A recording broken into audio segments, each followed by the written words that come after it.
It's all about being humble, to want to love others. It's all about giving. That's what we're here for. Andromeda 7 Portal.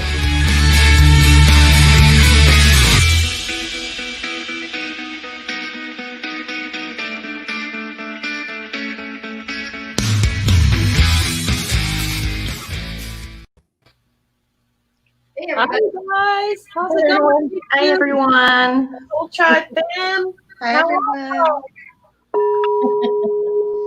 Hey. Oh, that's so beautiful. And I'm also burning some Palo Santo. So clear everything up, and I just love it. It smells so good.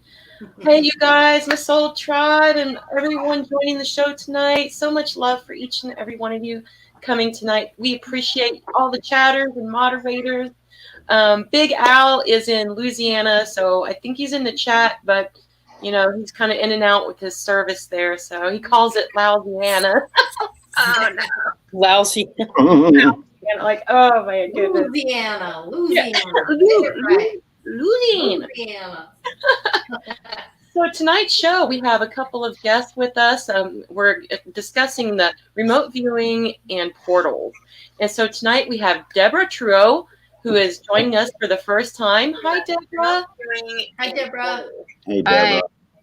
And we have Johan Dancing Gypsy joining us tonight. Ooh, girl. Johan. Johan looks beautiful tonight. You do, girl. And Michelle. Beautiful. And Michelle Thompson's joining us tonight. Hey, and, Michelle.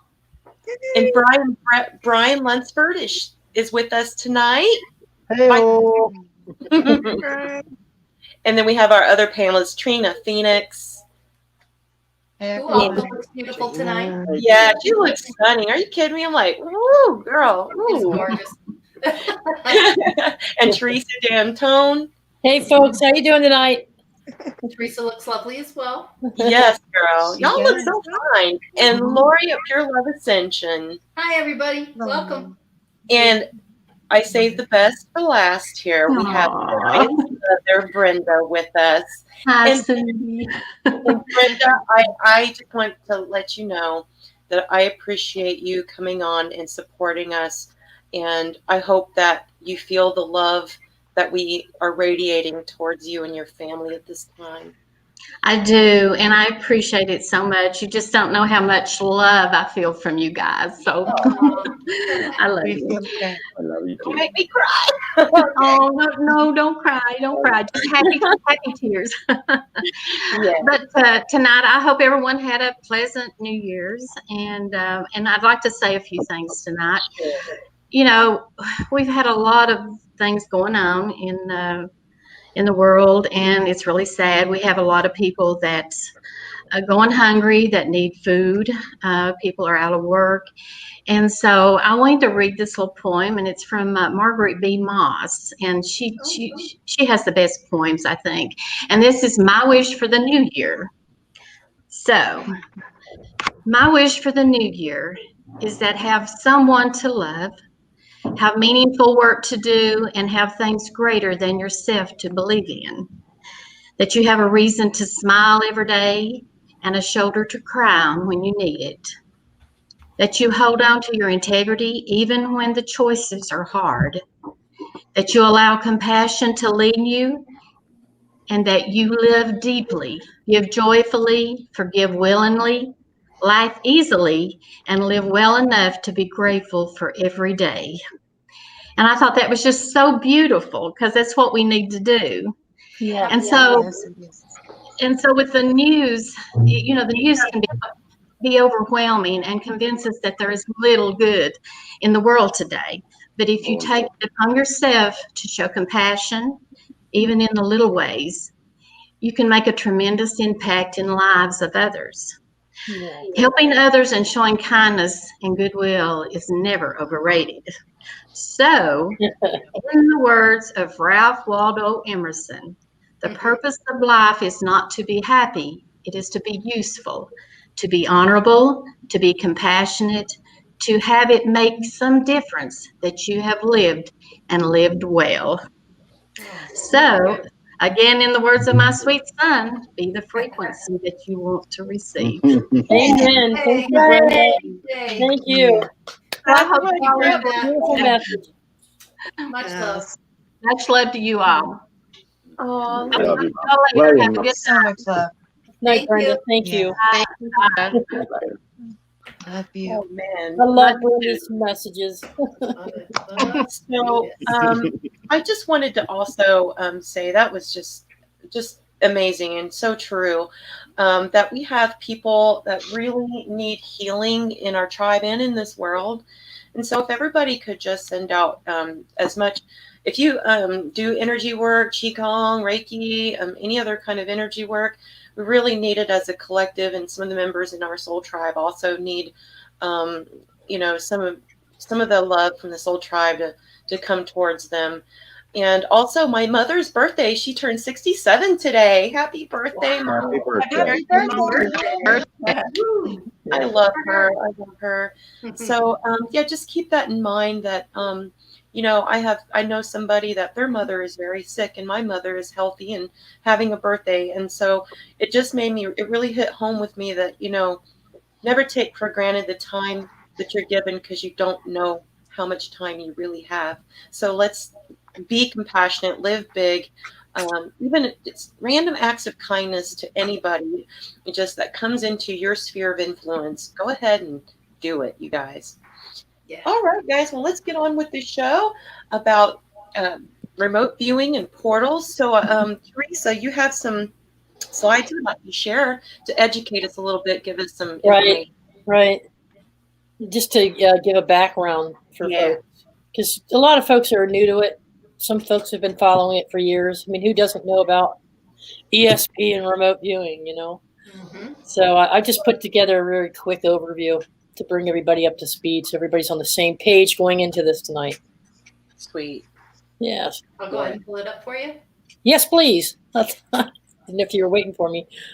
Yep. All right. So, like I said, there's been a lot of history, a lot of controversy about this subject. And tonight we have a few questions that we're going to try to answer. And we all have experiences and stories that we're going to share with the folks out there. Next slide, Laurie. This whole thing about remote viewing, it's really an ongoing practice. People practice when they're seeking to do impressions or get impressions or receive information about objects or places, locations from a distance while sitting in their own chair. They don't have to travel. They can sense things and see things with their third eye. They're sensing their environment around them. And that's the whole point of the remote viewing, is to see what you can sense or what impressions you can pick up about different locations. And it could be past, present, or future. Now, there's been very bunch of, you know, experiments over the years, ever since World War II, probably even before. But it was actually very heavily experimented with back during the war times, particularly out of Germany. And modern day research, you know, you've got all of your standard doctors out there and psychologists who poo-poo the whole idea and say, well, you can't really validate it, so it can't be true. Folks aren't really doing this, and yet there are many, many of us in here who can tell you that's simply not true. It's considered a pseudoscience by many scientists, and I think it's on purpose, because they don't want us to know what they've been able to do. So, yeah, Brian, it's like primarily government, military control doing that, yet you've got universities all over the country, in several countries, experimenting with this and have had great success. Now, is it measurable? Can you repeat it over and over? No, because every experience is different. So it is hard to validate. And that is a reason why pure scientists don't like it, don't want to support it. Now, back in World War II in Nazi Germany, Heinrich Himmler headed up that whole group of Hitler's merry men of crazy people going out there looking for everything magical and mystical they could find, from the sword that pierced Christ's side to the Grail and everything else they could find. Yeah, they wanted to use magic and harness magic and black magic to control people and to control the world. And they had a cache of art and artifacts that they had stolen and experimented with. And when we liberated the prisoners from these camps and these buildings, we found numerous documents. Our government, as well as the Soviet government, found numerous documents of their experiments with extrasensory perception and remote viewing and other things. And after the war, the Russians started experimenting with it, and so did the United States. And unfortunately, next slide, Laurie, that ended up being something that they brought into the Cold War, and both sides were using military personnel and non-military personnel to do remote viewing activities for the purposes of espionage. Now, when I was a kid, I loved these movies about Wile E. Coyote. Yeah, I love these movies about ESP. And in the 1970s, they came out with The Fury, remember, with Kirk Douglas and Robert Stevenson, and some really spooky, scary movies about how people were using remote viewing to get inside your head and manipulate your emotions and things like that. And that was all came out in the 60s and 70s. In the 1990s, there was a declassification of military documents, and it revealed this huge Stargate project that the military funded for over $20 million worth of research back in the 70s to try to use people who had extrasensory perception and psychic abilities to do exactly that, to do everything they could for covert operations. And so it all got blown out and publicized in 1990. And then there was another whole series of movies ever since then about the whole thing. And Hollywood has glamorized it and turned it into something that, okay, I suppose anything's possible. But they put fear in people about these natural abilities that some of us have. In fact, most of us have these abilities. We just don't know how to tap into it. In any case, they terminated the Stargate project after a while because they claimed that there wasn't any actionable intelligence information, and yet we're finding out from people that were in the military and in those programs, they certainly did. And they weren't always told what their results were, but some of them were. And so, again, they're covering up the information. That's why I said an elephants really do fly. My butt. They know exactly what's going on. Yeah. Next slide, Laurie. So in any case, for those of you who are wondering, you've heard about the pineal gland being the third eye, representing the third eye. And if everybody just takes a second to close one eye, and put your arms out straight, point your index fingers from each hand towards each other, and try to bring them together very quickly. Just do it with one eye open. And 9 times out of 10, you won't touch the tips of those two fingers. You'll miss. And that's because you only have the one eye, so you don't have the depth perception.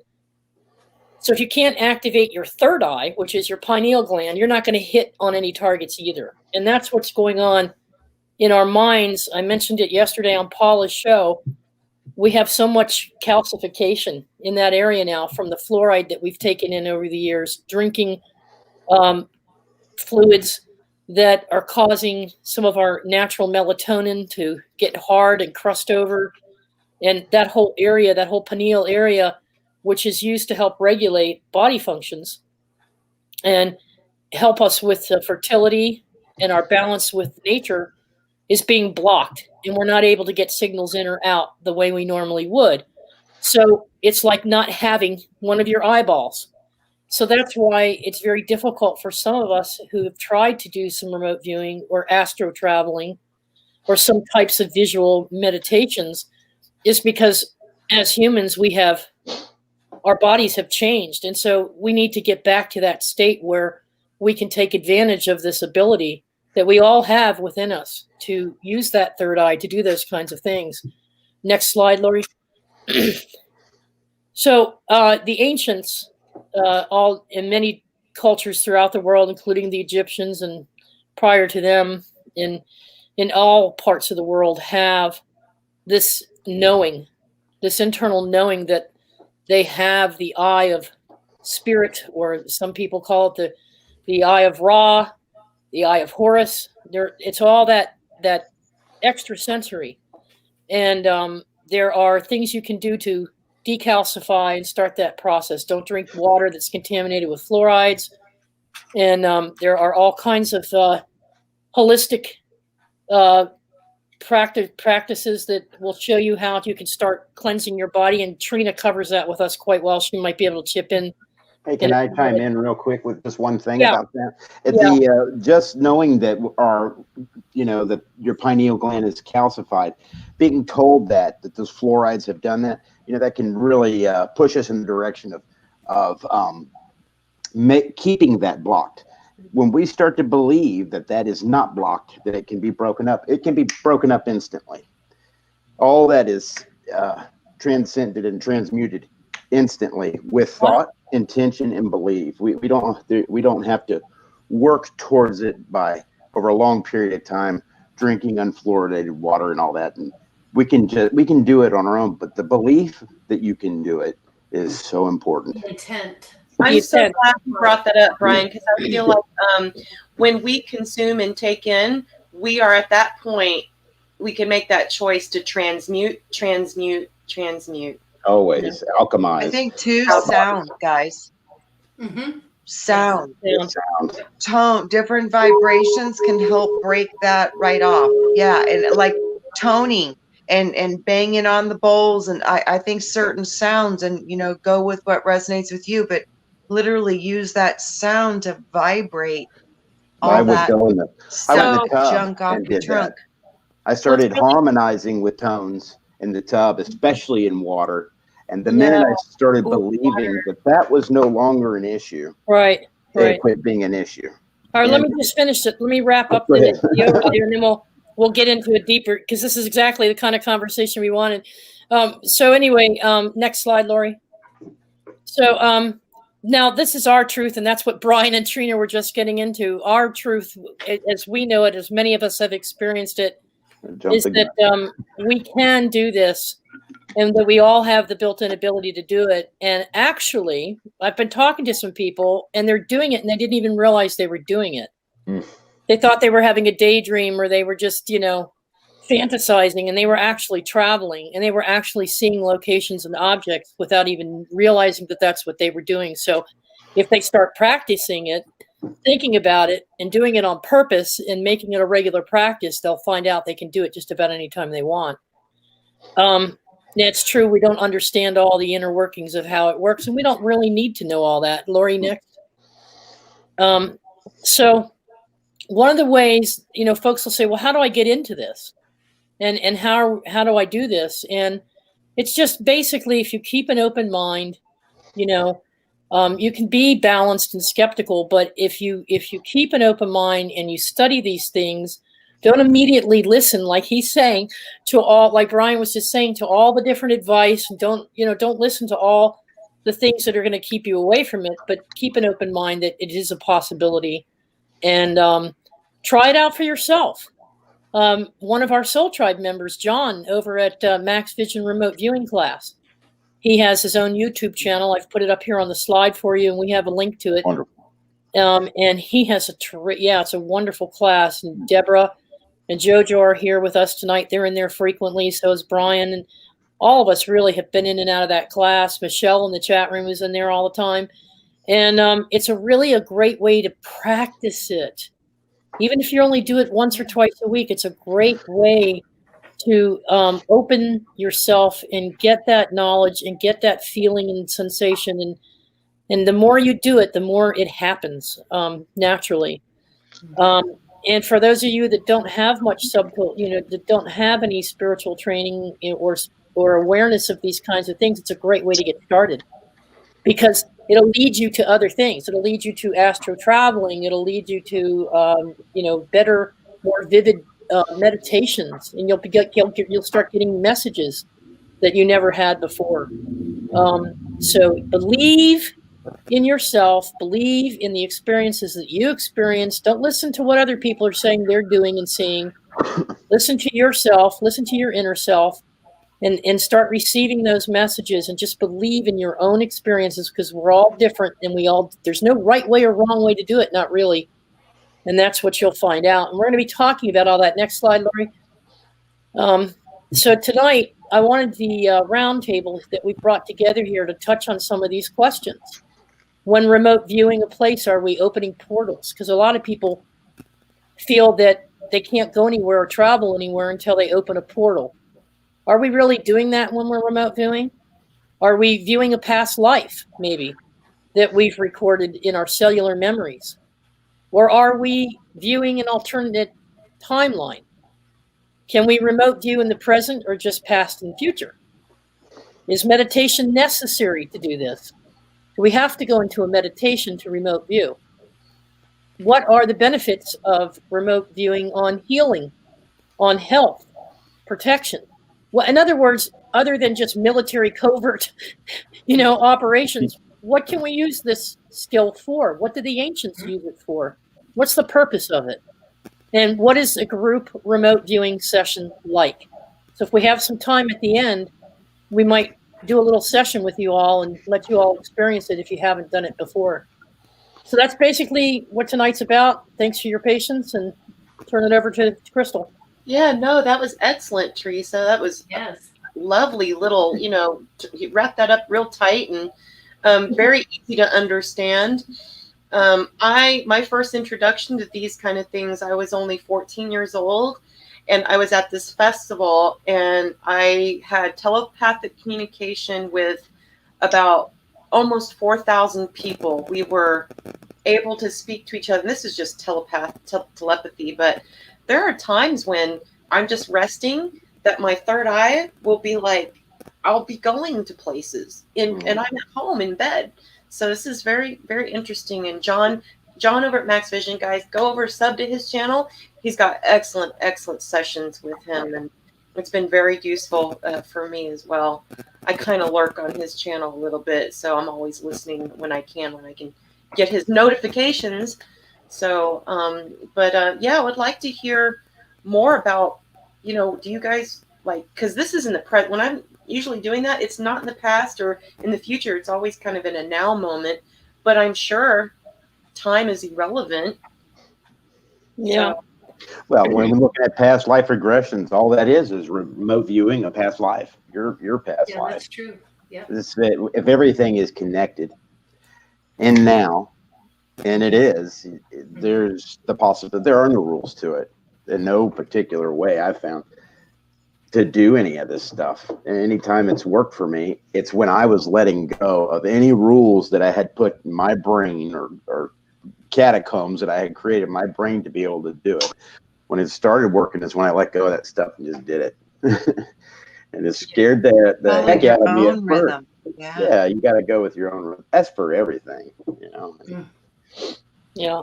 Everybody has their own way of doing it. So what are your it's all right. So what are your thoughts about remote viewing versus astral travel? Because a lot of what you're talking about to me sounded more like astral travel or like outer body experiences.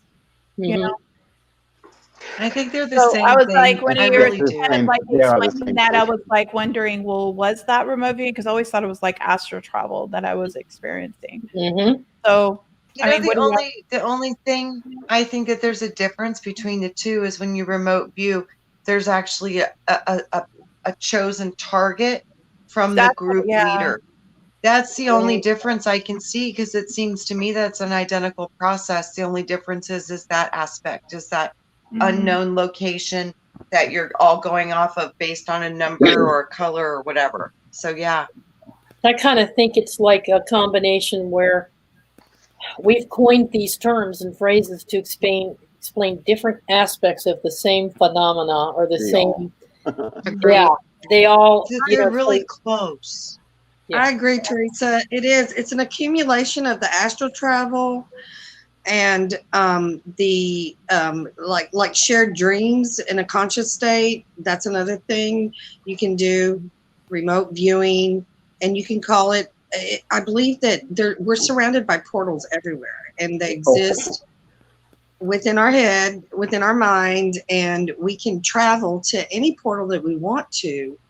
And sometimes we travel there without expecting to, through experiences, through dreams, through remote viewing, through meditation. And there's just a big conglomerate of experiences that we can have.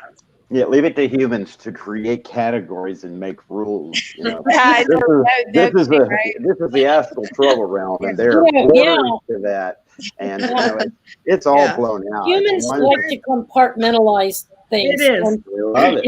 And the art of it. Yeah. I think there's an art to it, or a master talent eventually to it, and that comes in when you know how to control various aspects of it.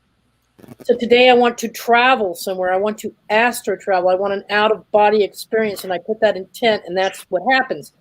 But I might want to remote view Brian's garage to help him find his lost crystal. Yes, and by the way, so it's how you push your own little buttons, and it's all coming from the same energy source, which is that third eye. Let's just test this and pull this out at the beginning. Let this number ride throughout the show. This is a number attached to a specific thing. And everybody should just clear their minds, or maybe throughout the show, or even later after the show, if you'd like. Write down what you think this number is related to. This is a remote viewing practice, say. So, and there is something connected to this. So whatever impression that you may get, board it out. And usually it's, you know, it's not something that anybody would overthink.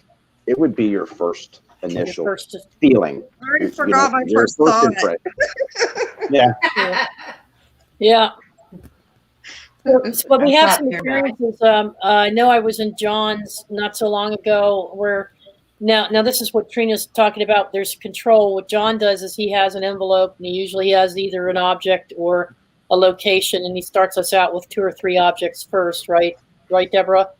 Yes. And the way that's done as a group. Now this is fun because it's not just an individual experience. You're with a group of people, and you're cutting up a little bit there. Yeah, you just breathe, and you empty your mind, and you just look at whatever hits your head. You know, whatever comes into your, like right now, I'm actually seeing a pyramid. I'm actually seeing a pyramid, and I'm seeing I'm seeing water. I'm seeing water. So you get 2 or 3 impressions, and everybody in this group, because we're tuned in together, gets those impressions, and you write it down. And eventually you he brings out the object, and that photograph that he's holding in his hand, it could be a location, or it's usually an object. And he'll hold up a photograph, and it could be a field of flowers. And we're like, well, where did we just get pyramids from? Well, if you take a look at the petals on the flowers, they look like pyramids. Or if you take a look at where the flowers are, they're floating in water. You know, so it's everybody's piece of the puzzle that comes together to create the actual picture that he's holding up. You know, so that's one way that it works. And I don't know if you have a specific experience, and Joe. John's just he's so patient with everybody because he totally gets it.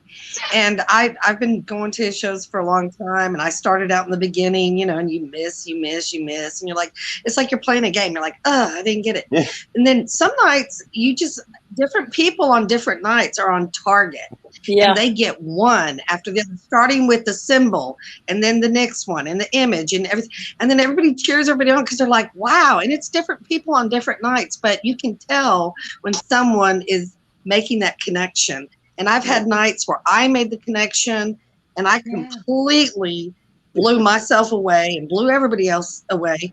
And I might come back on another night, and I might be off. You know what I'm saying? But you because you're off some nights, don't let that discourage you, because keep it up, because some nights you're going to be so in tune with it, and you're going to hit it on target, and it is so relevating because you can't describe like one time he did a show and I saw water, I saw reflection, I saw blue, I saw archways, I saw a place of ceremony, and it was some like old church with all the archways, and it was in blue and turquoise, and it looked like the floor had water on it, so the reflection, like the mirror reflection on the floor, and it was so exciting when you practice it.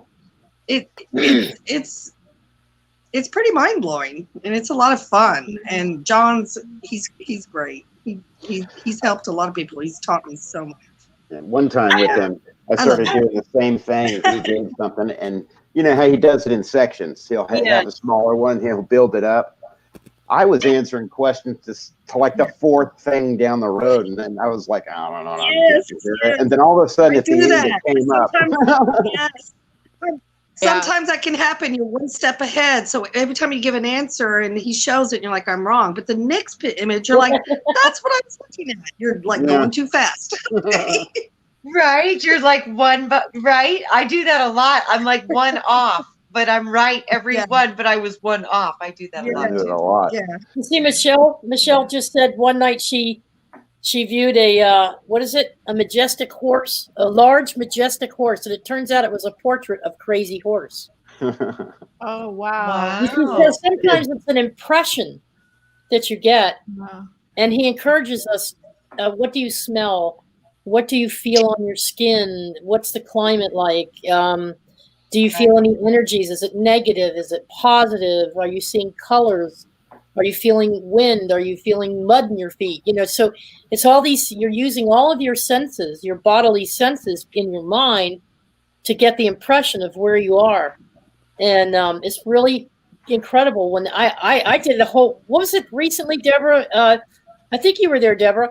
I did this whole thing of it looked like a floating village to me, like maybe in China somewhere. And I had all the curves and the walkway. Right. It turned out it was a puppy dog John had floating in the bathtub. Oh, that one. I saw a star. I saw the Star of Bethlehem. I saw that. I said, I will never forgive you for this, John. You tricked me.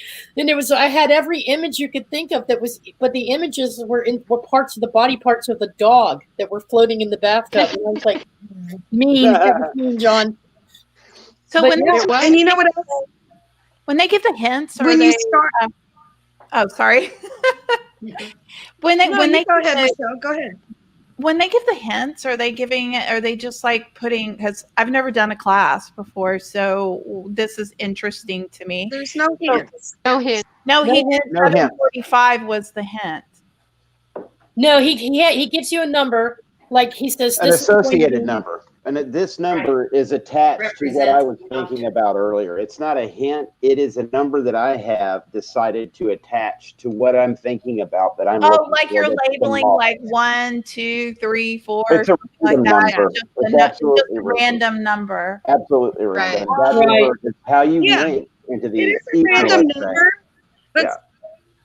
It is a random number, but I think sometimes he puts some mental energy or connection or thought into the number he chooses before he just chooses it.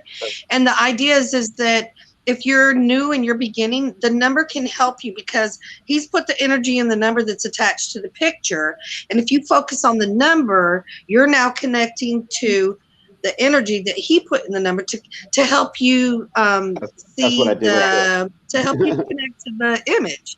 So you can use it like a connection a little bit. Yeah. He'll have you, Michelle, he'll have you close your eyes, empty your mind, breathe in, hold it, breathe out. He'll have you do that. He'll have you write that number down 3 times with an object next to it. It could be a circle, a star. You'll write down that number 3 times with an object. Then you'll close your eyes, you'll empty your mind, you'll practice your breathing, and then an image will come into your mind, and the first image you comes into your mind, you write it down. And let me tell you something that I practice. This is just for me, my perception of it. When I do that, and I'm trying to remote view something, I always breathe slow. Yeah. And I've touched my heart right here. I will put my hand right here on my heart. Our heart has a brain around it. It is another way of thinking. And when you connect them both, but this, you ask this, I'm in a safe place. Where's this? And you let that heart answer. Let your emotions answer the question. And you can't go wrong with that. Sometimes when we go here to this computer, you get these, you'll get this first impression, which is usually heart-centered. And then you'll get your brain saying, oh, but it's this, maybe it's this. No. Yeah, you always want to go.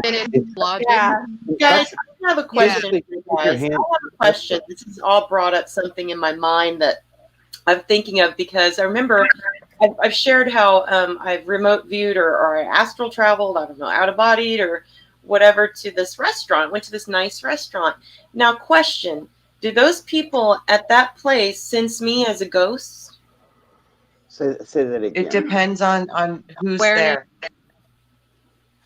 Yeah, like I said, if there were some very psychic individuals, they would feel you immediately. Yeah.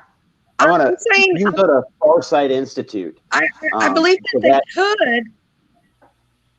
You can go to Farsight Institute. They have a YouTube channel, and a lot of the times with places they'll go to the moon, and some beings that are there will see and realize that they're there, and they'll start conversing with them. And some will come back with them, and they'll say, yeah, I see you here. And they'll have a conversation. What are you? What species are you? Are you okay? This happens all the time. In fact, when the military did it, they got so intense with the way they do it. The same guys, if you remember that Wile E. Coyote cartoon, where the Wile E. Coyote and the dog would meet in the middle, and they'd punch the clock, and then they'd start duking it out. Do you remember how they did that? Well, the Russians, the American remote viewers, they would basically see each other in the middle and go, hey, Al, hey, Bill, and then they'd cross over and look at each other's stuff and come back. Wow. That happens quite a lot. Well, Theresa, I think Theresa's had things look at her. I've had things look at me. Oh, yeah, all the time. and you don't, and a lot of people will say, that's scary, and they go to this negative place in their mind where maybe you're inviting stuff in. Well, are you putting love towards that portal? What are you going at it with? Are you going at that with fear? This isn't dangerous. I've never experienced anything dangerous, but I haven't decided to experience anything dangerous. It's safe if you want it to be safe. Yeah. I remember talking to Brian about this, and when I first started doing it, and his first reaction was, "Oh, you gotta be careful when you're doing this." Why? I don't know about that. And as time went on, and we started sharing those experiences, these things, that fear went away. It's like it's all that old programming that we have in our life that all aliens are demons and fear. You gotta let go of the fear factor and jump into it with both feet and swim like you're having fun. And that's what this is. It's just another aspect of ourselves that we have this ability, and everybody has this ability. Everybody. But they have to believe the fact that they have the ability to do it. And we started having fun with it. Which makes me question, do dolphins remote view or astral travel? I think so. Everything. Sure they Everything. Everything. Wow. Everybody. My dog does it. Yeah. I think so. Your connection to your pet. That's in real time. I could pick up a leash and be in another room, and my dog will come out of that room. That connection is real. You can go from one end of the universe or the multiverse to a completely different part of that multiverse and shake hands in real time. All I have to do is think about it, and my dog jumps up. Yeah. I mean, that's all I have to do. And then one time I was fixing to take the dogs to the vet, and they love riding in the car. Riding in the car. Oh, yeah. And so anyways, but most of the time when I take them out, that usually means we're going to go for a walk. So I took them out, and I got, and immediately they go charging over to the car. Like they knew. And I was like, what? Are you guys psychic now? Yeah, you better believe it. My dog is not a dog. She's a higher dimensional being that's here to try to help me. My dog is not a dog. Lucky Stone says the symbols of the item is how I communicate with spirit. It was difficult at first, but now it's a whole language. Sports communicates in metaphors, for example. So that's true. Absolutely. Yeah. Interesting. That's interesting. It's like having a dream symbol dictionary. Yeah. So Brian, when are you going to give us the answer? I'm all curious now. I'm waiting towards. This is my question to you guys. What do you see? This is. It's not a test. It's just, what does this number? What's the first impression that you get with this number? I saw something. Okay, the first thing I saw, it was kind of like a sphere shaped. It was dark, like this. It came down like that, and it was kind of coming to a point at the bottom a little bit, but that was just a flash, and then I didn't get a chance to, and then I forgot my first thought. That was my first thought, like but I didn't have time turned to work. away. Okay. I got a disc, almost a sphere that's more of a disc shape, like a flattened sphere with an angle. You're getting Mine was kind of like, it was kind of like a long skinny pit. It was like a long skinny pit that came down like this. It was kind of like a hole. It was like a sphere shaped, and it was pointed at the bottom. Okay. I got almost like a cylinder turned sideways, and you're viewing it as it's going away. Yeah, like this. That's what I saw, but it's more of a. I'm getting an echo here.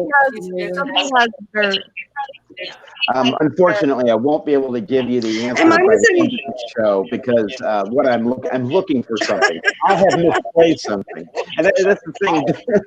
And I'm looking for it. It's a very important item. In fact, it's a crystal. You'll find it.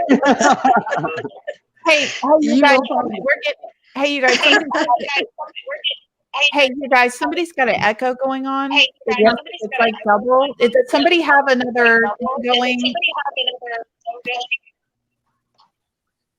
Is that it? Oh, not me. Is it me? Oh, just stop. Maybe it's you. Try Teresa. It's echoing. It's like double. Everybody mute for a second. We'll come on one at a time.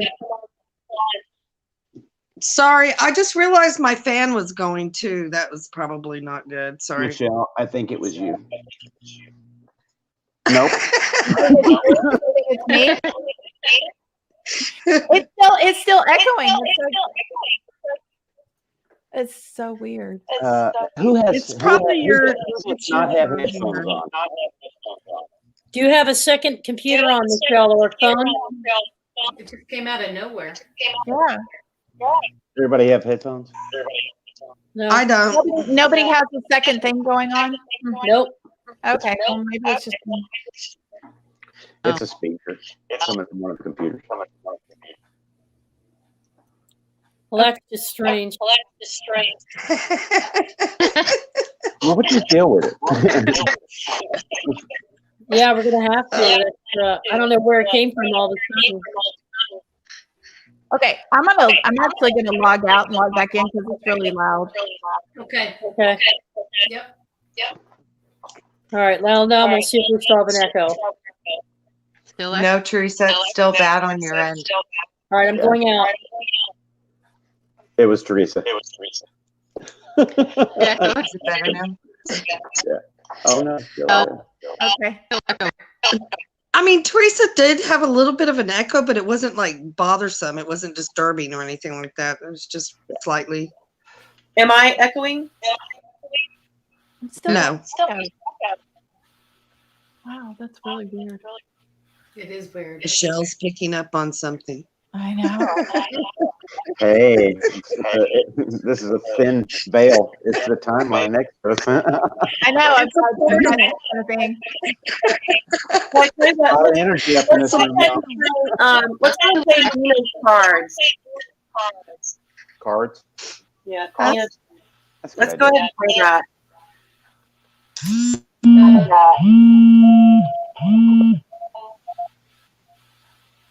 Someone's got YouTube open on another tab. Another tab. slanted suit is saying. So anybody have an open tab on Nope. Okay. Thank you, Steve. Not me. Let's see. Okay. I don't hear it anymore. Nope, it's gone. Yeah, now it's gone. Wow, that was so loud. It was like one was like louder than the other, and it was like on top of each other, and I could it was really strange. It was It's really better now. It's gone. Yeah, it's gone. It is gone. Oh, Thanks, okay. Em. Wow. Goodness gracious. Where's that Trina? I know. I was like, I can't concentrate. I can't even understand what you guys are saying. All right. So, okay. So, I have done astral traveling, and I've even done traveling where I met somebody in the astral plane. And as soon as she logged on, it happened when Theresa, it started again. Yep. Don't know what to tell you. Huh. It's okay now. It did for a split second, but we're okay. Let's just Yeah, we're good. Let's keep rolling. Good? Yeah, it's fine If now. you guys Fine get now. a chance, one of the best remote viewing things that I've seen would be the Farsight Institute YouTube channel. Check that out sometimes.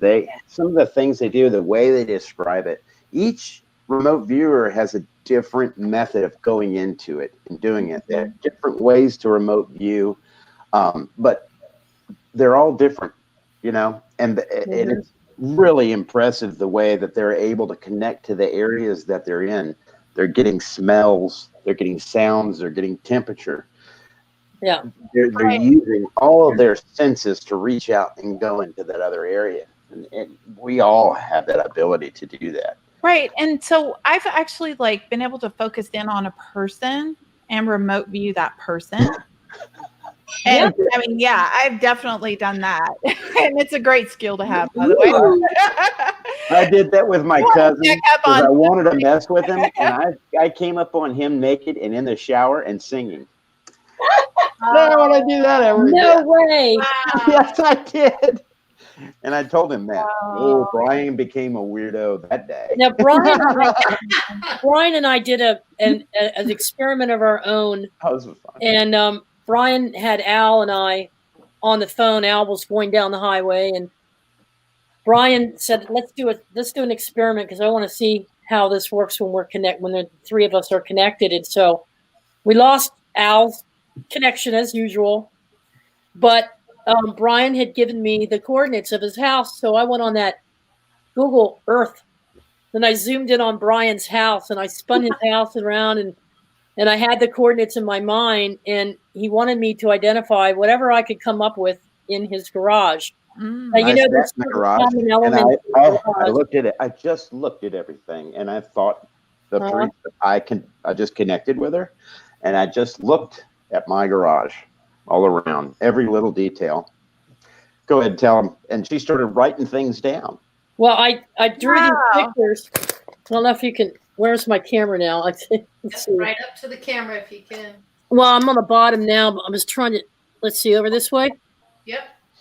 Okay, so I drew these pictures of stuff that I was seeing in his garage, and there's a tank type of thing there. And what I did is I stayed away from anything typical. So you know how garage has your tires and your, typical things that you would find in a garage. I kind of stayed away from. And anything that looked unusual or shouldn't be in a garage or would most likely not be in a garage, I wrote down. I had an inner tube in the garage. She drew this snake wound up, and I had an air hose wound up on the floor. This is a Christmas stand for a Christmas tree that she saw in there.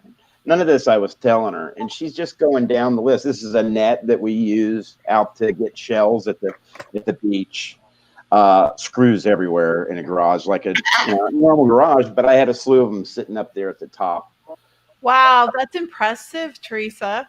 That's an art palette that was in the drawer of one of the cabinets that belonged to a drawer. Kid. It wasn't visible. It was in a drawer. In fact, like a box. I had it put up, and I opened the lid up, and that art palette that you put paints on was in there. A cart. I had a cart in there. A wagon, actually. That's a wagon. A wagon, yeah. With a steer on it. A Red Rider. And he had these pallets. They were like fences, you know. And he had these pallets.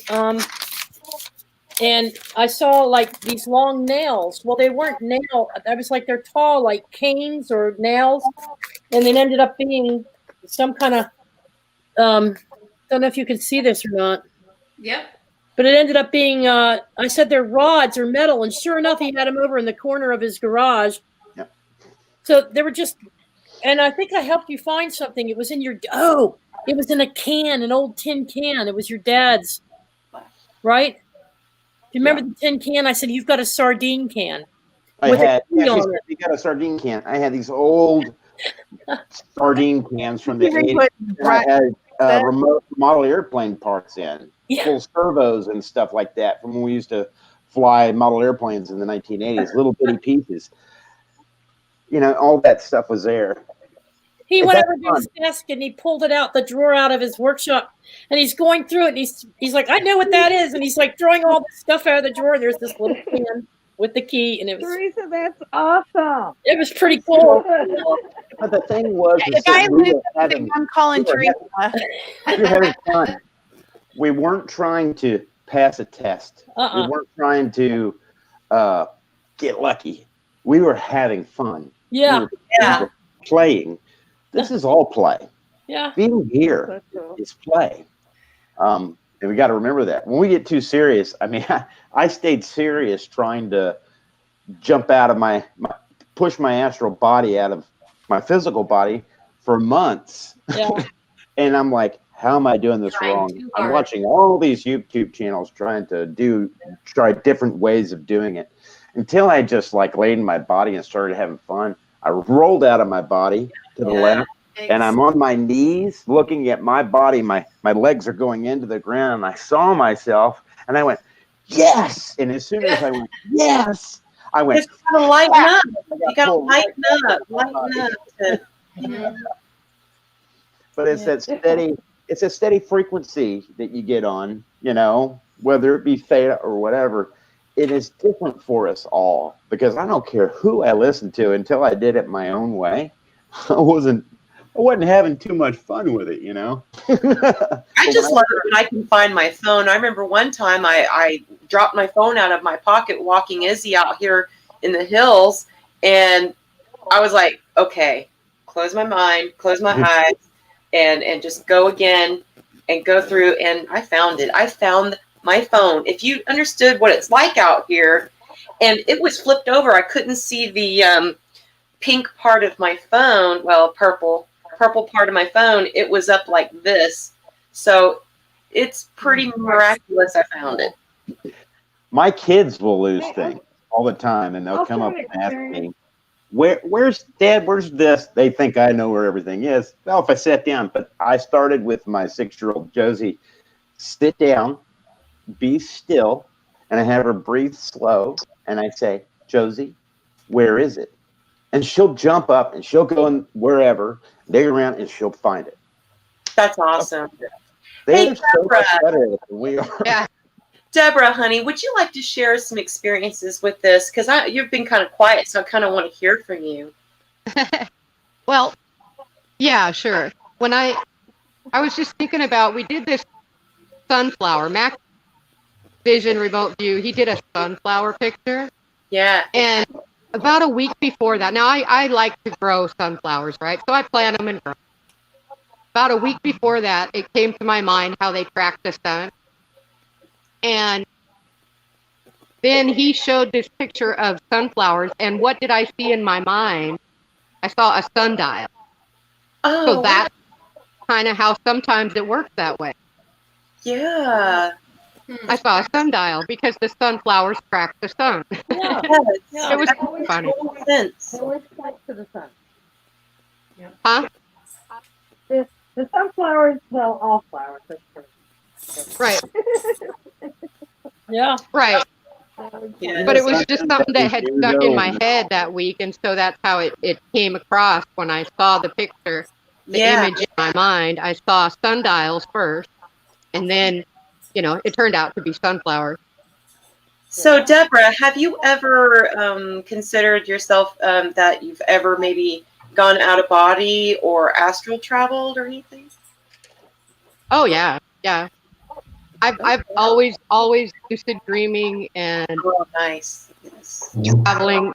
I'll see things happening that are like a block away in my head, and it'll wake me up, and then I'll walk outside and be looking around, going, okay, what's going on? You know, things like that all the time. I think we all have that. It's just something that if you believe anything about it or label it or put it in a box, then you limit yourself. I totally agree, Deborah. And also, what about Trump's brain? What about his brain? Do you remember when we remote viewed Donald Trump's brain? Yeah, well, and I also saw him receive a box, and he received a giant box. It was like a cargo, big wooden box.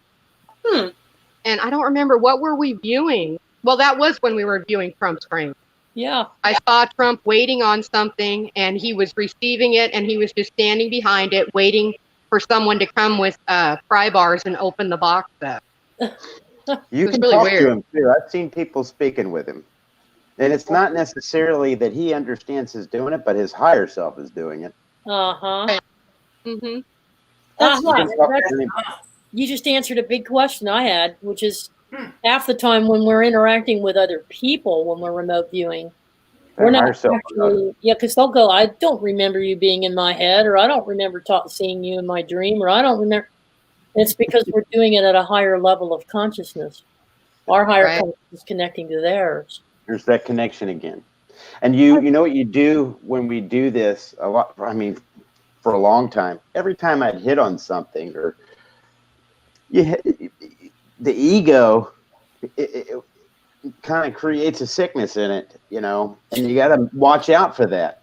You got to watch out for that because it will, we tell ourselves when we see something, I don't care if it's a UFO manifesting in the spot that you're looking or remote viewing a sundial. We go through this old program of that's just circumstance. There's no way. Well, you know, at some point, after about the 100th time, I go, you know, there's something to this. You know, when we turn our other senses on, and there's no going back.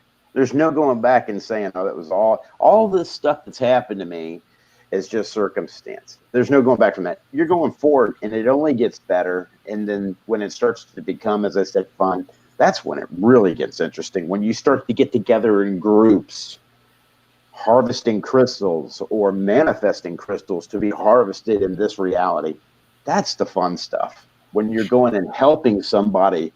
Has anybody seen the new Disney movie that just came out, Soul? Soul? No. No. Oh, Yeah, I've seen it. Yeah. No, I haven't seen it yet. That's Go watch.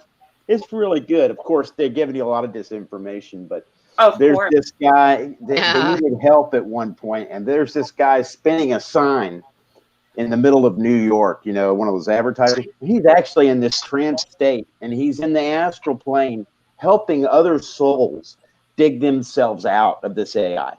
That's the whole thing. If you get a chance to watch, you know what's really weird, Brian? Great. I just had a community member send me a text message this morning, and she said, I really want to thank you because your higher self has been working with me every night. I was like, wow. We can do that. We're not just working at it here. We're working at it always. I don't care if you put a little bitty thought on somebody. If you're having a prayer to somebody who's going through a hard time, you're not just helping them in this dimension. You're helping them in every level, and it only gets bigger and more vast above you. And that higher self is helping them. It's huge. This is why people can quantum heal themselves. They're sick and they have cancer. Yeah. They are at the 4th stage of cancer, thinking of death. And then they go into a trance-like state or meditation and imprint on themselves their healthy self from when they were 20, or revert back, because time doesn't matter. And you say, I never smoked. My lungs are healed. And they're healed. That is happening all the time. And with people, there are no rules. There are no boundaries. There's nothing holy. Wrinkle? You can unwrinkle, but we've got to. We don't believe it. We think that's impossible. I'm going to heal my wrinkle. You better You believe can it. heal anything. Yeah. Well, now, I had a pinched nerve forever. Trina Now you just have to know they're not there. Yes. They're not the there. other night, Trina was telling me something. Trina, what were you telling me about my mind? I have an autoimmune thing that I need to focus on. I won't go into details, but I have an issue. And Trina, I was like, wow. What were you telling me, Trina, about the mind? When sometimes when you take on trauma, it'll manifest in the body in multiple different ways. And for Theresa, she's got an autoimmune symptom surfacing from trauma. And what Brian's talking about is quantum jumping. They actually have a term for that. When you actually go into another one of your fractals or another one of your lifetimes, and you literally, like, say you want to heal something, you could literally ask your higher self to take you to the highest healing potentials that you had in any one lifetime, and you could go in and experience that fractal of yourself. Wow. And then you can bring those attributes back into this reality with you. Oh, wow. And you're communicating with yourself. So and there's you're telling so yourself much that we your can do body, that we're just starting you to need to unlock fix and this. understand. Each individual So cell you will can do heal this you. with art, music, math, science, psychology, all Right. of it. Psychic abilities. So these are the treasures in heaven they speak of, the things that are inside the DNA that are locked until you unlock the door. And I think what will keep us humble is realizing that this isn't special per se. This is actually natural. Completely 100% innate. It is born in you as you. It's innate. Yes. It's innate. Hey, We use them all the time when we're little kids. I can woo, big. Well, that's why they say the children will inherit the kingdom of heaven. Because literally, when you're a little kid, you did all this stuff. Yeah. All of it. All that. Yeah. I have to say something. Trina, thank you so much for bringing that up. That is such a powerful statement. I mean, what you said is so true. And I actually use a technique on my clients that's very similar to that. I take them back in time. We find the key moment that caused the problem and we heal it. And then we move them back and then bringing them back. So we go step by step back in time and then step by step forward. And I'm going to tell you something. One of my clients had an issue with her father, and her father never said that he loved her. And she was wanting to work on healing this problem with her father because her father worked with her. She owned a business, and she's like, it's uncomfortable. He's there. And it's like we have this distant, strange, like tense relationship. And she was also talking to me about how she said that, with this business, she needed some extra money. She was looking into some investors, and she hadn't even had this conversation with her dad, by the way. And so anyway, so she and I did this session where we went back in time, healed the relationship with her dad, and then brought her back and had her re-experience it growing up through the timeline with a father that actually showed her love and expressed his love and all that stuff. The very next day, he asked if he could talk to her, and he took her to lunch. And he says, look, he goes, I just need to tell you something. I love you so much. And you are so, he had never said, I love you. But after, I've seen that. Yeah. When we do this work in the spirit, somehow it affects the human being. And they might not have any knowledge of it. She said but they somehow are affected. It's like the weirdest thing because she said that she felt like we changed the timeline. Yeah. And because he actually handed her a $50,000 check. She needed that money. He told her he loved her, and he told her that he needed to be part of her life in an emotional, like, fatherly love, and started like touching her, hugging her, kissing her on the face. She's like, he has never done that. And it was like the day after. I've had multiple clients tell me that their life just shifted after just rewriting time. It's just walking through a Girl, portal. I ain't gonna It's shoot you down shifting through because a you're portal. preaching good. Because that's just true. I'm telling you, True. it's the weirdest thing. And I personally have experienced, like, I've stepped into the future and talked to my future self. I've gone into another reality and talked to a different version of myself and said, oh, here's a funny one. I went into a different reality and talked to a different version of myself who was more successful than me. And I said, how did you do this? I want step by step. Like, I want to know exactly what you did. And she was very fit. And I noticed that. And I said, you're the same age as me. What's going on? Blah, blah, blah. And she goes, oh, well, I run every day. And I'm like, I have an aversion to running. And she's like, yeah. But she was able to look at my timeline and she said, do you remember when you were in elementary and you were running the track? And she goes, and then the coach said, look at her go. And then I realized and remembered I had asthma and started having a panic attack. And then she started making fun of me. The coach did. And then, so like, I kept that, what do you call it? Trigger. Like, so every time I would get on a treadmill, I'd start panicking and I couldn't seem to get rid of it. I'd been working on it. So when I did this, I asked her and she said, no, she goes, the difference between me and you was I kept on running. Oh, wow. So what I did was I went back in time and I rewrote it, experienced it like I was running, and that good back saw it. I was running, and let me tell you something. I don't have panic attacks on the treadmill anymore. Yep. Isn't that amazing? Because now she sees it from a different point of view, from a different aspect of herself, gave her wisdom to change her perspective, which changes the neural pathways in the brain, which creates a different effect in the physical body. That's brilliant. It's bizarre. I take my dog out and I'll go, let's run. And so we'll run until he finds a tree to pee on. But I do the same thing every day. Yeah.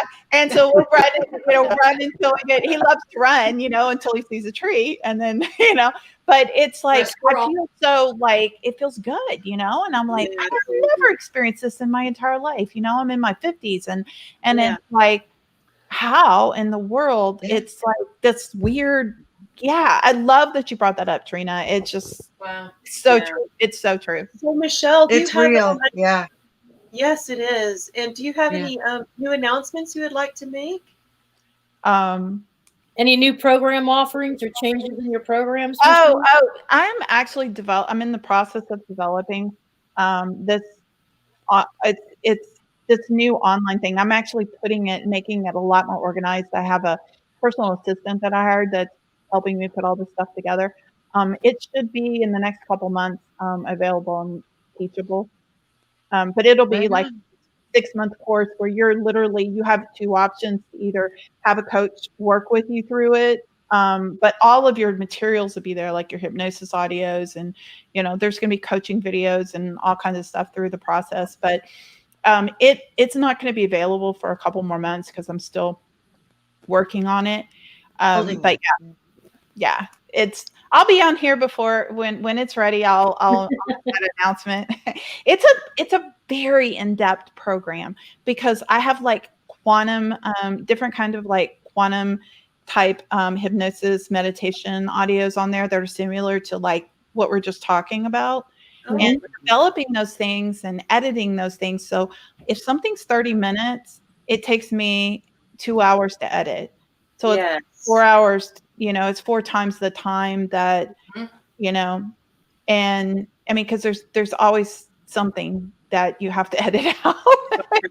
I mean, you'd be surprised that you're just like, and you can hear it really loud.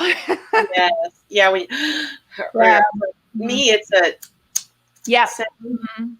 Yeah, or just I don't even realize that I might, like just tap my fingers or like whatever, and that's because it's so sensitive. You picks up everything. Okay. One well, time, my dog, I was recording, and my dog started snoring the whole time. Oh no! I was like, you know how long it took me to get to this point. Now I'm going to edit all this out. Crap. That's great. Oh my God. I know. It's crazy.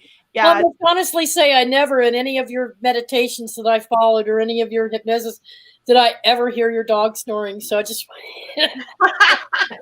well, it's taken me a long time. It's taken me a long time to learn how to edit. I mean, it was that's been, an ongoing plague problem, that I had to overcome, and learn. But man, I've got it down packed now. I mean, I know the program really, really well.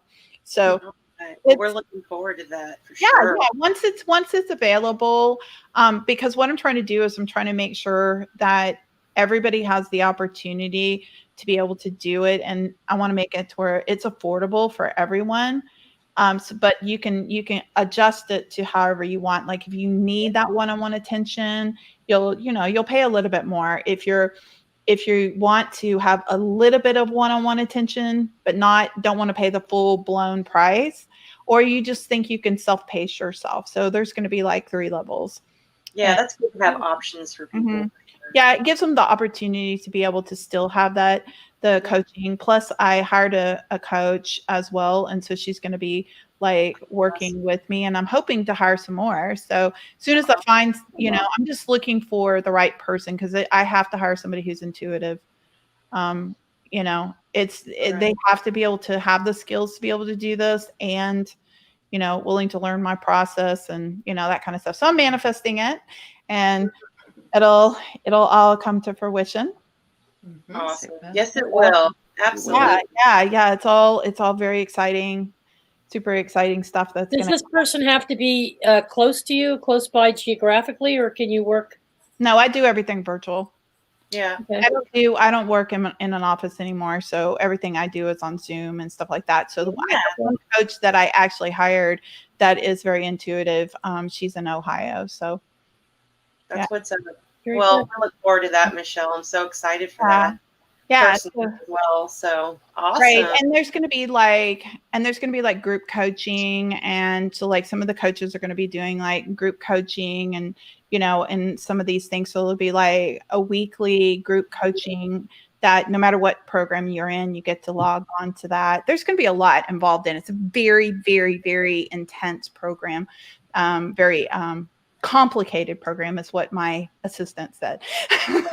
I think it'll have a great impact on people who choose to, explore your program and use it and apply it in their life. So thank you so much, Michelle. No problem. No problem. I'll let you guys know when it's ready. I mean, until then, I'm experimenting a little bit with it right now, like by getting the clients that I do have to kind of like, log on to it and play with it. And so I can kind of see like, hey, like, cause we're like, you do your homework, you load it up onto the site. So, and then we view it. And then when I have stuff that I need to send you or correct or whatever, I put it back on. And so it's kind of like transferable as well. So that's what's really cool about it. Yeah. That sounds awesome. Hey guys. Well, we have a collective reading from Nina, the Mystic. So Laurie, do you want to go ahead and play that? Absolutely. We'll do that for you. Hi everyone, Nina the Mystic here. How y'all doing tonight? Hope you guys enjoying Andromeda 7 Portal show. I'm sure you are. They always have some good information there. So I have pulled a couple of cards here today, and I'm just going to jump right into that. I'm not going to take too much time today, but I just want to mention if you are interested in a private reading or if you have any questions about anything that's being said here today, my links will be provided, and just hit me up anytime you'd like, okay? So I got 2 cards here from the messages from Spirit, okay? The first one is Dream Talk. And the message is your subconscious constantly and subtly speaks through your dreams, okay? It's just one of the many ways in which your soul and those here in the spirit world can reach out and communicate with you through signs, symbol, messages, and more, okay? So pay attention to dreams, especially right as you're waking up. Quite often that's when we get our downloads, okay? So before you jump out of bed, just take a moment and sort of think about what you were just dreaming about. It really helps if you have a dream journal to dart it down, because by the time you get to the bathroom, you will have forgotten everything. So that is very important, okay? The other card is synchronicities. As you're noticing the signs and synchronicities that the spirit world has been sending to you at this time, people and situations in your life are not just appearing by coincidence. In reality, they're being guided to you from the spirit world to help you for a specific reason. Okay, so if you haven't already, try and pay attention to all those little synchronicities. Those could be the number sequences. They could be animals. And if you do notice the animals, look up spirit animal, okay? There might be a message there, you know, from that. And things, just things around you, okay? Synchronicities. I think you know what I mean by that. So spirit is really trying to tell us to pay attention, okay, to our dreams, to synchronicities, to messages. That could be something like this, where somebody's giving you a message, okay? That's a heavy duty message, but you know, they come in different forms. And I gotta tell you a little story. The last, I would say, probably the last huge significant kind of message that I got from Spirit, how they, you know, try to get the message through to me, was using one of my Patreons. Okay, so all of a sudden I get this email from one of my Patreons telling me that she had this crazy dream last night where I appeared in her dream. In her dream, I came into her bedroom and I was trying to wake her up. I was like, hey, get up. You need to get up now, right? And she's like, what's going on? So she's like, and I had said, it was me. I was, you know, spirit cloaked as me, I guess, in her dream. Said, go over to your starseed deck. Okay, you need to pull a card. So she got up. This is in her dream. Right? She got up, went over to her starseed deck, okay, and pulled up this particular card. Now, I'm not going to divulge too much of what card it was because the message itself isn't really important here, okay?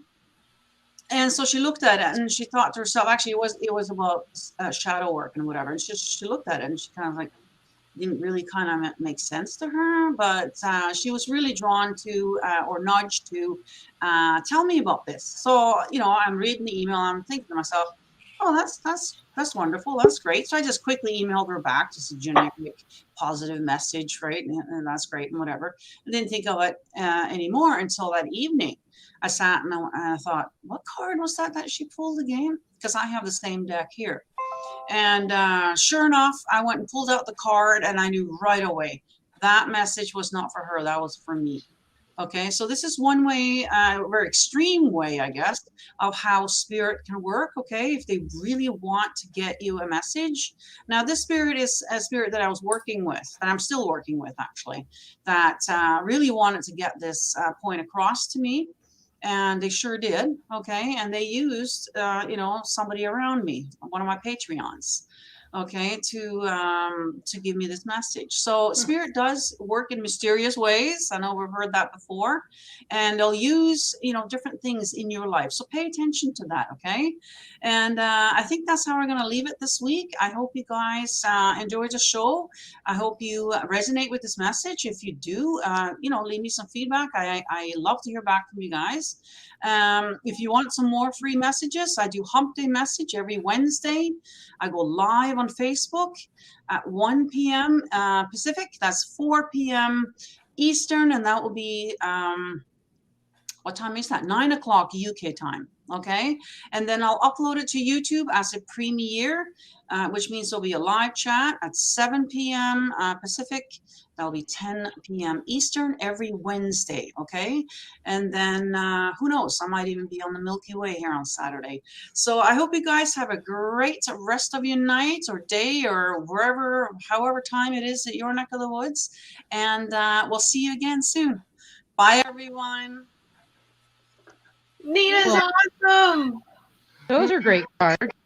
Yes, beautiful. And it's so funny. I was just looking at some buttons for hats, and I was looking at the steampunk little clocks and wheels and gears and stuff today, and the card looked just like that. I was like, what?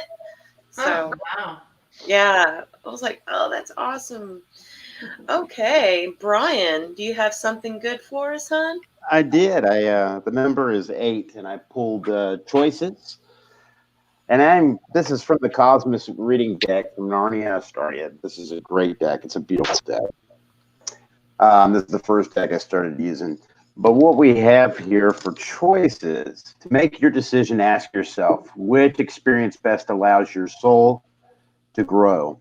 If you've drawn this card, you've come to a crossroads in your life where choices and decisions need to be made. This period can be quite challenging. As you weigh your options, your mind tells you one thing, and yet your heart feels differently. The mind, with all its logic, reinforces your core beliefs and what is safe and secure with creature comforts and stability. Your heart, on the other, pushes you to explore possibilities and adventures that seem all too foolish and irresponsible to the mind. Dear souls, your souls long to grow, evolve, and expand to higher states of consciousness. Your heart knows this, and it is the guiding force within you. The mind is the vehicle that assists you in getting you to where your heart needs to go. You are growing in your own current situation, whether it is in a relationship or working environment, or does spirit have to bring outside influences such as changing in your working environment or an outside influence, to new friendships that causes you to review your current relationship? If it is external influences that are pulling at your heartstrings and not your current situation, then it's pretty clear that the place you are in is not serving your highest good. It may be serving you on a physical creature comfort level, but your heart and soul needs more. You need to be challenged and pushed to make breakthroughs. Why play it safe? You have one life. Can everybody hear me? Yep. Yes. Okay. You have one life to live, and the mission isn't to be cautious. Your goal is to grow and expand. Closing doors in your life may not be easy. Trust your heart and inner guide that you are being taken somewhere beautiful. You're not alone. Divine guidance surrounds you continuously. The affirmation, I am courageous as I listen to the guidance from my heart. Beautiful. Oh, wow. Guys, I did want to put up Nina's information real quick. Somebody in chat was asking for it. Also want to let you all know that you can find these links in the description on this YouTube channel. Yeah. Good night, Nina. Thank you. Nina's leaving. Bye, Nina. Thank you. Thank you, Brian, for the card reading. Thank you, Brian. That card's beautiful. Like, wow. Number 8. Number 8. Number 8, baby. Number 8. That's been my favorite number since I was 6 years old. Yeah, it's my favorite number to draw for sure.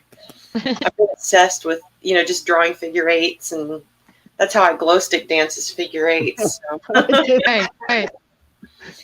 Oh my gosh. Well, guys, I think that's pretty much the end of the show. I do want to encourage everyone to still go over to Cajun Queen Tarot's channel, and there'll be a link for her PayPal to donate. Yeah, there you go, to her food pantry. She was able to get some pretty good donations for the holidays, but of course, we'd like to continue to make sure that those families get what they need, especially during this time. So. And also, Marsha of In-SPRITations, she's got a couple of new products. Laurie, do you have those pictures? Yes, I do. Yes, let's check them out. They're so beautiful. Got it. It's the pendant right here. Yes. I love how they're wrapped. See how Carnelian? What's carnelian? Carnelian? Carnelian, yeah. Isn't that green? The color green? Carnelian, amethyst, tree of life, pendants, and 7 chakra car hangers. Oh, I'll put those in my car around here. They'll be gone every night. And then she's got these. Yeah. Ooh, wow. wire wrapped onyx. That's amazing. It's so beautiful. I love onyx. You got to be careful though, because you got to be prepared to work with that kind of stone, because I don't know, it just seems like black stones of any kind reveal truth. They reveal truth. So just be prepared to have to look at something truthful. Oh, that's so pretty. That reminds me of that little guy that, what's his name, put on his dashboard in Guardians of the Galaxy. Yeah, it does. Yeah, it does. Yeah, it does. Oh, that's beautiful, Trina. It's pretty. Is that one of Marsha's too? Oh, wow. Yeah, it sure is. That's so nice. Yeah, I'm wearing one too, but I don't know because of my background if it's going to show. But this is one of the new ones that she sent me. I don't know if you can see it or not, though. I can't get it quick. Yeah. Yeah, it's got all the flowers and the stones in it, and it's got the hand. What do they call the palm? Yeah, the hasma. Yeah, it's got that on it in the center of it. I can't get any closer to the camera because it's around my neck. There we go. There you That's go. beautiful. Oh, I love that That's little really hand in beautiful. there. Isn't that gorgeous? Got one too. I'll show you Johan's. Here you go, Johan. Yeah. Oh, yeah, there we go. Yeah. Yeah. Yeah. I got one of those. Those are cool. I've got one of those too. Yeah. Beautiful. Just beautiful. I got one of those and gifted it to my friend Melissa because she looks so pretty with it on. That's so sweet. She loves it too. She loves it. So I have to get over there, guys, and support Marsha Price and buy some pretty stuff, and even share pictures with each other. When you buy something from her, share pictures. Share what you got. Share the goods. And Brian, do you want to do a reveal on that number 745? No, what I want to say is if anything comes to anybody, please send me a message on Messenger or something, or text me, because I know. I am missing the crystal. I think what it is I'm so close to this item that I'm pushing myself away from it. I guess I just have lost the ability to believe. It's a very important crystal. It's Brian, how big is it? It's near a pencil. I see a pencil. It's near a pencil. Okay, do you see it in a dark place? I see it in a dark place. Okay. So does Laurie. Yeah. I see a vertical. Check behind the bed. Check around the bed, around the dresser. I see it in a dark place. Like I thought maybe in a drawer, but it's dark. It's in a dark place. I know. It's in that dark, Brian. I'm telling you, it's in that garage. That's what Brian, you need that's what I told you, Brian. Like a tub, a container. Johan, are you seeing a container like a round tub? Maybe. I think I know where it is. I will be sure and let everybody know. Each and every let us know. We'll find it tomorrow. It is. It's something, because I saw a pencil, and the first time I saw a funnel, and remember I said it was pointed at the bottom? I said it was like long, obligated, and it was pointed at the bottom. Yeah. And that was like it was a very on my dresser. It was like black. Dresser, I have a sock bucket. It's green and it's round and oblong. And it's right next. If it would have fallen off the dresser, it would have fallen in that sock bucket. Hey, Brian. Yes. Barry Chad has said a few times now. Trina just saw it. Is it in that bucket? Barry I Chad think it's beside the bucket. Okay. It's on the floor beside the bucket, or it rolled right behind the bed. It's like right there in the dark. There he goes. There he goes. I'm looking. I love it. We have sent him off. You're right. It's going this way.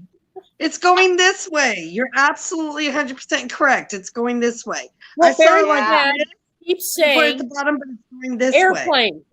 Airplane. It's going this way. Airplane. Yeah. Gary Chad has said it We're several gonna times. I find hope he it. We're finds gonna it. find it. It's gonna be so I exciting. hope he finds it. Yeah. If he finds this, I'm He's gonna looking. laugh. He's like, I'm looking. Airplane Is it his landing wedding ring? gear. Airplane landing gear. I wonder if his son got a hold of it and put it in his room when he has a model airplane. Well, Find it. the verdict.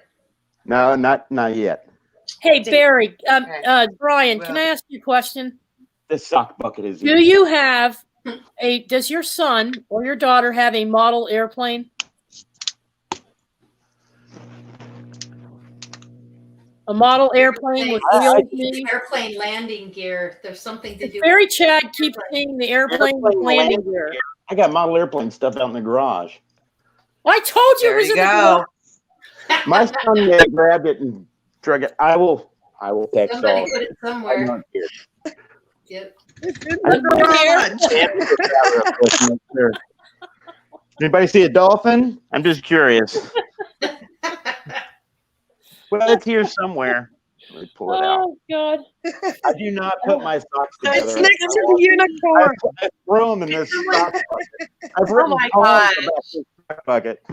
Can someone do me a big favor? I can't see the chat. Could you guys call out the chatters and tell them thank you? Because I can't see the chat. Right Yeah, now. I can. We've got David Castle. We've got Barry Chad, Mary Wins, Milky's mom, Tanya Rose.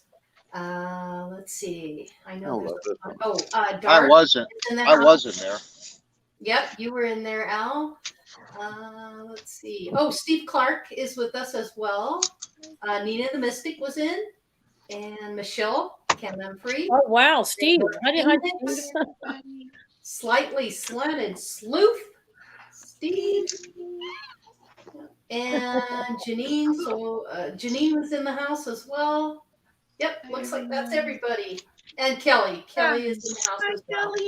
Tania Rose was in there. Yeah. Yeah, Tania Rose was in Yep, there. I got Kathy it. Corner Yep. was in Lot of there. folks. Yeah. Thank you so much, you guys, for joining us tonight. And there's Big Al. Oh my gosh. And Kelly. There it is. Oh, you There got it is. Al. Nice. I got some stickers. That's the real flag right there. Peace time. Wow. I'm flying that flag. Also, Crystal, Theresa and I are doing a card reading tomorrow at 5 o'clock Pacific Standard.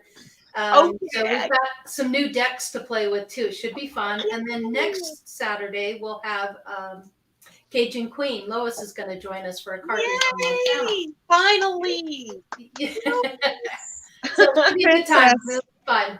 Yeah. I still call her Princess. Yeah, I do too. I call her She'll Princess. always call her my queen. Thank you for the reading, my queen. She's amazing. So Brian, is the dolphin the answer? Oh boy. No, I just wanted to wear the dolphin. Oh, okay. Attached to you. I'm like sitting on the edge of my seat trying to know what the answer is. Well, Michelle, he lost a crystal. I'm missing a crystal. He wants to find his crystal. Oh, so is that what the 745 is? Yes, it's me looking for something. So that's where So it's a long crystal, and it's pointed at one end, Yes, and it it's looks kind just of like this, except it has wire wrapping around it. Ooh. Yeah. You guys know. Yeah. that. And you know who made it. Yeah. Marsha. Okay. Marsha, right, we so love Brian- you. Hey, Brian. We love Brian, you, Marsha. Brian, Yes, in your garage, do you have any paintings? I Or do. pictures or anything, or like prints or I anything? have a painting. It's almost like a mandala. It's on a square thing sitting out there, and I have a painting of an angel as well. Okay. Any of those, like, okay, so Luke, can you describe either one of the pictures for me? Sure. One is an angel holding a cup. The other one is, you ever seen the kids when they put the square painting down, and then they drip paints on it and spin it at the same time. Okay, let's go back to the painting of the angel. Okay. Does it have like blues and some Yes. dark colors in it? Yes. Okay, it's around there. It's around there. Yeah. So I saw a woman, blues, some darks, something like some golden ball, a star, some ancient looking sort of like. Am I describing the picture? You're describing the picture painting to a T. Yeah. So I'm getting chills right now. That's like I've got it written. I wrote it all down. Like I was like, I was like, I'm not going to say anything until Theresa mentioned too that box, that old box with the model airplane parts in it. I'm going to go out there. I have a feeling my son might have grabbed it because I put it outside in the sun to get some sun. Yeah. Like I do with all my crystals. And he has a tendency to grab things, carry them with him, and put him down places. And he doesn't realize that he does it, but he's a fidgeter. He'll take things apart. He may have taken it and put it down. Yeah. And I have a workbench that is cluttered. Now you all see how this just worked, right? Now think about this. Barry with the airplane and the wheels, Jojo with the movement of the plane, me insisting about the garage, the dark space in the drawer, and now the painting. I can all lead somewhere in that garage. I want to show you this workbench, and it's going to send chills down your spine because you're all describing this workbench with these airplane parts on there, the painting, all that stuff. I can take you out there, and you're describing it to a T. Yeah, this is kind of tripping me out. That I'm Trina, your mic is off, honey. You know? Yeah, can I take you out there real quick and show you? I want to see the code because it's kind of tripping me out because I'm like, yeah, go for it. Why not? But Trina, you're muted, by the way. You're muted, Trina. Couldn't hear you. There you go. There you go. That's weird. It didn't show I was muted. Very interesting. Yeah, it's been a weird night. Wow. Yeah. Were you saying? Yeah, I keep seeing it's between something, like it's in a dark space. Like I can see it looking up. It's looking up. Like he's going into the garage now. There we go.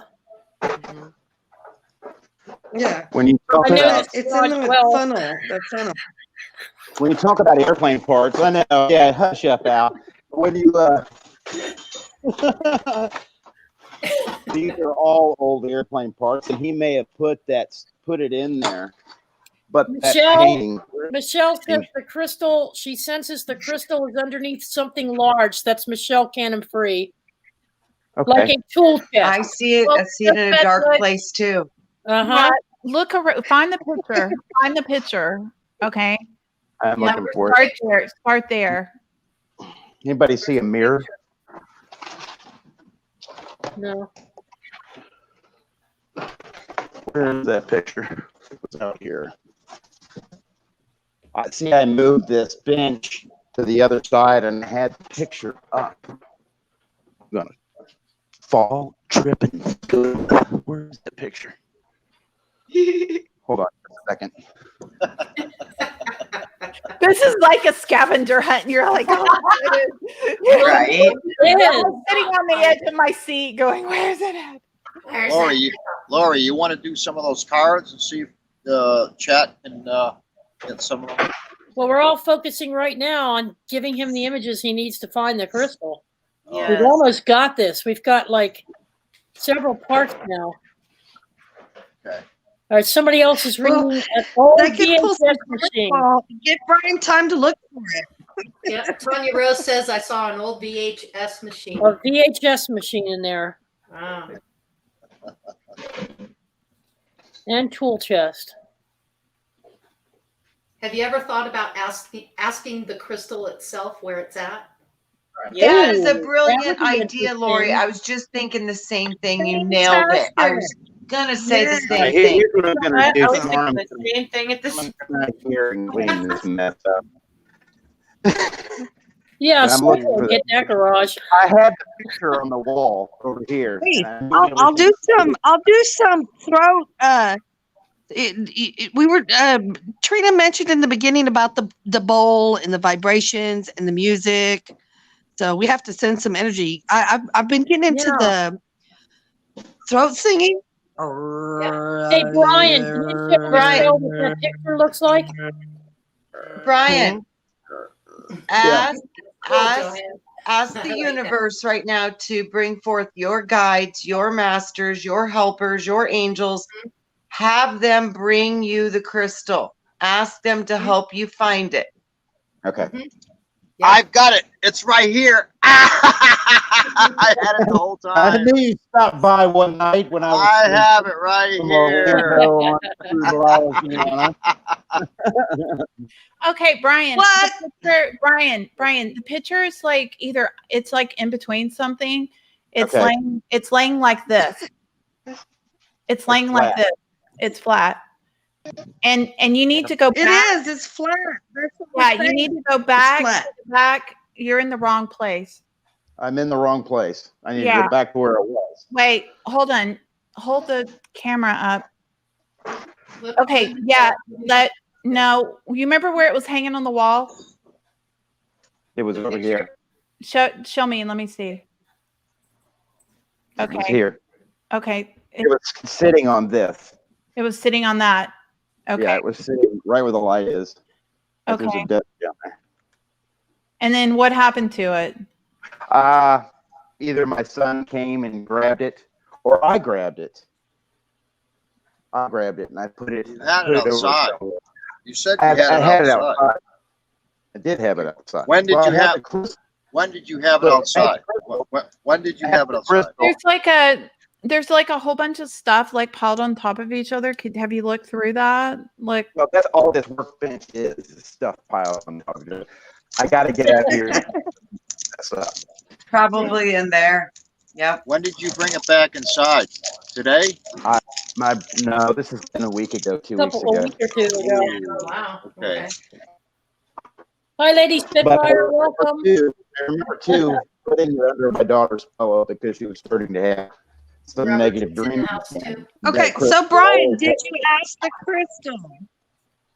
Brian, did you ask? Have you asked the crystal where it's at? Yeah, that's what I would do. I will do that. Ask the crystal, Yeah. and then it'll show you with a picture in your mind. I've done this will. myself before. I lost my pendulum, Yeah. and I meditated on it, and I found it Because on the remember- floor. It had Oh, I down found in a pin to the phone that I lost years ago. But I felt like I don't know, maybe I was defeating myself on this problem. I'm saying I'm too connected to this crystal, and I'm kind of defeating myself. Normally I'm good at this stuff, but this has been kicking my butt for 2 weeks. yeah, you just have to, Brian. You have to find that picture. You've got to find Really? the We picture have another because truck right next to us. We've got plenty of room to move. Right. yeah. Pulling in. I'll find a picture. I'll find the picture, and I'll let you guys know. Yeah, now I'm like so curious. I'm like, I don't want to leave until you find it. Okay. Where's that? To me, this is like the best reality program you could ever watch. You know? Can't make this up. No, it's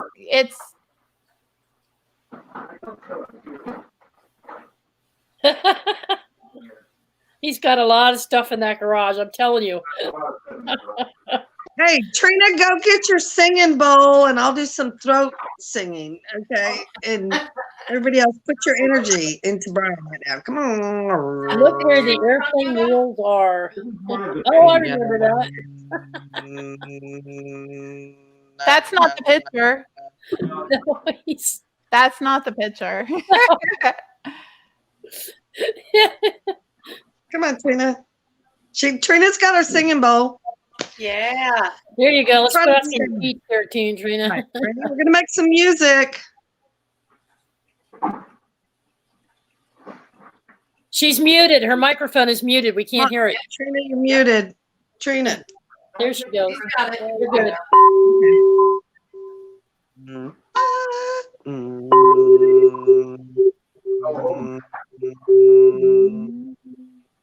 Brian, go to your right. Go to your right, Brian.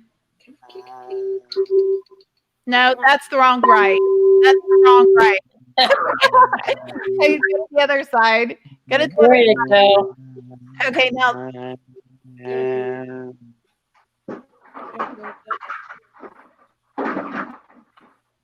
That'd be so freaking awesome if he found this thing with us helping him. I feel like it's like it feels like it's like I don't know how to describe how to tell him to go because it's like a mirror image. So his back is facing me and it's like feels like it's like when I'm looking at him, it feels like it's to his right and then backwards. Like So back and to your right, Brian. like well, he went to the right and it showed up on the camera going left. So to the left. So you okay, Brian, stop. Now face the camera. Now walk forward. Like take a few stops. Yeah. Okay, now stop. Now turn to your right. Turn to your right. And now okay, then turn to your left. Turn to your left. These are backwards on StreamYard. Okay. Now go that direction. Go that direction. There's a water heater over there by the water heater. No. What's in front of you? There's a box. There's this box.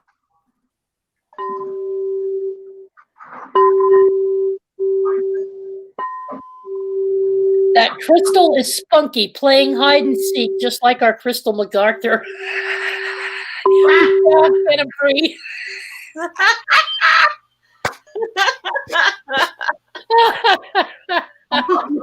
Yeah, we get a little. You know, sometimes crystals leave. Sometimes they go on to their next place. Maybe the fairy found it. Maybe that is true. My obvious thought was that it wanted to go with somebody, but yeah. Well, you know what? Squirrel, raccoon, or a bird. If you find that picture wherever it may be, the garage or in a room or something like that, it's that you're gonna.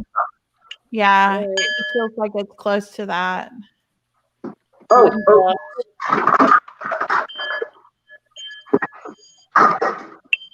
That's right, David Castle. He knew Scooby Dooby Doo. We are Scooby Doo. Oh, wait, there you go. Okay. There you go. Right, so you found the picture right in the spot that I wanted you to look. Okay, that's good. Wow. Okay. So that's the area that you need to kind of search in. okay. There you go. Are we sure that an animal didn't take off with it? David Castle. Fairies might have taken off with it. People grab something and put it in a little bitty hiding places, especially if it's for some reason.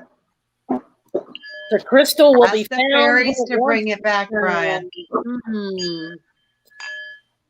The crystal will be found when it wants to be found. Yeah, I believe that. Yep. I believe That's that. what Trina was saying. Ask the crystal. That's it. The whole thing. It says Marco Polo. Yeah, Marco Polo. That's great. Oh, goodness. The box he lifted the lid on. The box he lifted the lid on.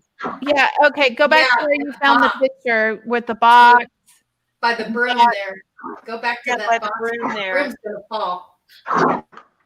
It's gonna fall. There it goes. So much fun.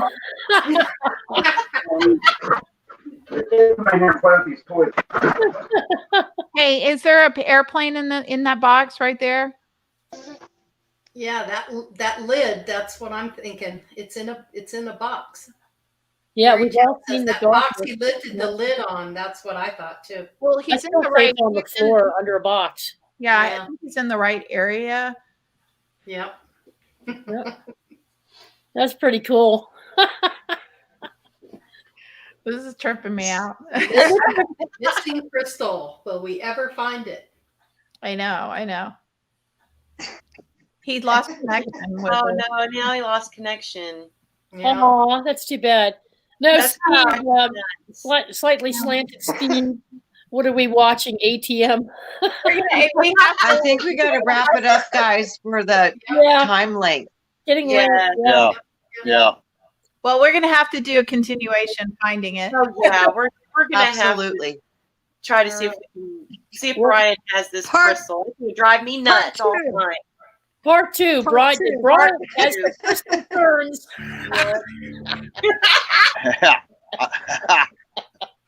I think it's in his son's room. I think he's got it in his room.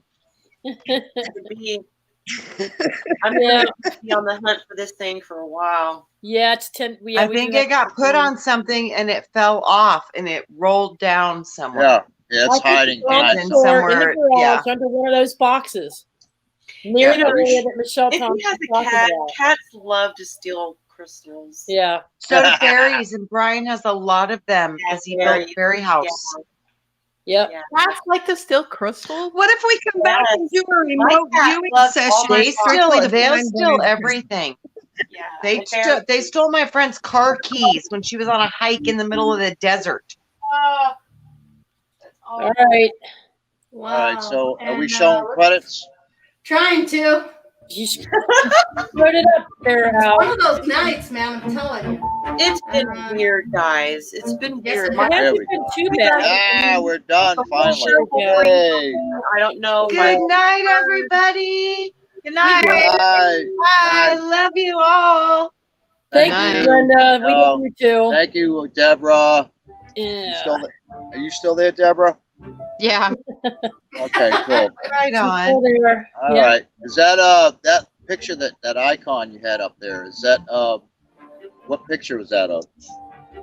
Oh, that's me. That's when she was little. Yeah, I figured that much. Yeah. Okay. Let's go. Hey, how's Merlin doing? Well, he's sitting here griping at me, and I have to go take a moving truck back. Thanks for coming on, even though you're in the middle of all this, Deborah. I know it's been chaotic. Yeah, it's crazy. Did we ever figure out? I'm sitting here on a mattress. Oh, is that Cody? I think Yeah. so. There's Cajun Queen's kitchen there, her food pantry. Yes. Yeah. All right. Yeah. So did you get Merlin his setup for his hind legs? No, not quite. I have to set my kennel up outside. I'm sitting here with a mattress and two dogs like trying to climb all over me on the floor here. Oh. Yeah. Ryan But- Lunsford lost power. He says he's sorry, you guys. He lost power. Oh, Oh, okay. Lost power. That's all right, Brian. Thank you for joining us. We'll I find guess that. My internet's been freezing, and then it'll start, and it's been crazy tonight. Crazy. Yeah, it has. Yeah. Yes, it has. What's this new meaning to crystal dig? Yeah. Right? Brian's garage. And portal will help you find your lost crystal in your house. Right? The Cave of Wonders. That was must good. have been a really important crystal. I mean, it must It's have some probably sentimental his value to it. It does. Yeah, Probably the one that he was using for remote viewing or something, you know? I'll find it and let everyone know, he says. It was helping his daughter with nightmares, guys. Oh, yeah. I just got a message from the crystal. Well, This maybe crystal we should just have. said, wait, the crystal said, neener, neener, neener. Oh, maybe we should send them one. Maybe we should send them another crystal. Maybe we get Marsha to send them one. Yeah. Even Cody said it too.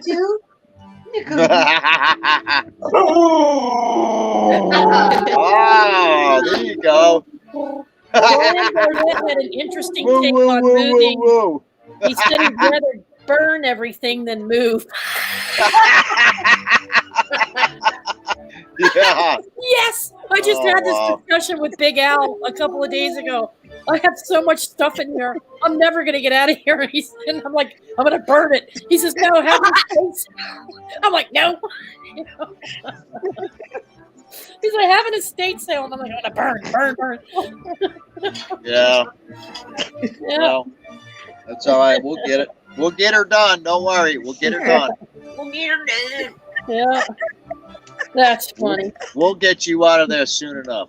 Bye, you guys. Bye, everybody. All right. Bye. Love y'all. Bye. Thank Night, you for everybody. coming. Bye, everyone. Thanks for coming.